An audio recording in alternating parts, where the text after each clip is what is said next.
The Houma Navigation Canal, or HNC, is a 36-mile channel that runs from the Gulf Intercoastal Waterway in Houma, Louisiana, to the Gulf of Mexico.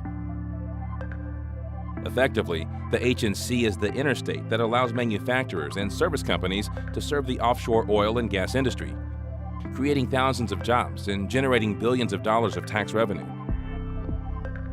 The HNC also plays a major role in our national security by helping move the nation towards energy independence. We must maintain this critical channel, which is vital to our nation's energy infrastructure.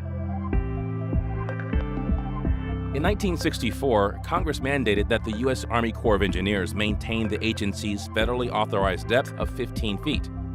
When this depth is maintained, ships can navigate the HNC without issue.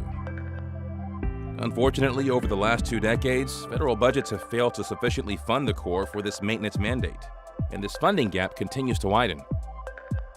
This is especially problematic in the southern part of the channel, traversing Terrebonne Bay. This 10-mile section is in open water, with predominant currents moving from east to west. Sand and silt is constantly eroding from the barrier islands to the east of the channel. As this sediment passes, it becomes trapped in the bottom of the channel. As the silt builds over time, these sections become sandbars or speed bumps in the canal, slowing boat traffic and making the HNC impassable for larger ships. From time to time, ships run aground while still inside the channel. To prevent this, companies have had to go to great lengths and spend millions of dollars to find workarounds. One such workaround being used is sinking barges, welding them to a ship's hull, and pumping the water from the barges to create floats that can raise the draft level of the ship sufficiently to get past these silted areas. This is both costly and time-consuming work. To keep the HNC operational at the authorized 15 feet, there are 2 possible solutions. The obvious short-term solution is for the accumulated silt to be dredged annually.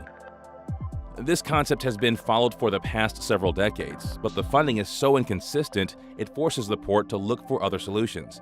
This standard practice requires a hydraulic dredge to move over the silted area, while the cutter head chews up the sand. A large pump then moves the heavily silted water about 2,000 feet away into the open water on the western side of the channel.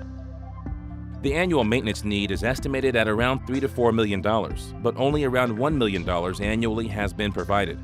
For the last several years, local funding has been used to supplement the Corps' budget to keep the HNC operational.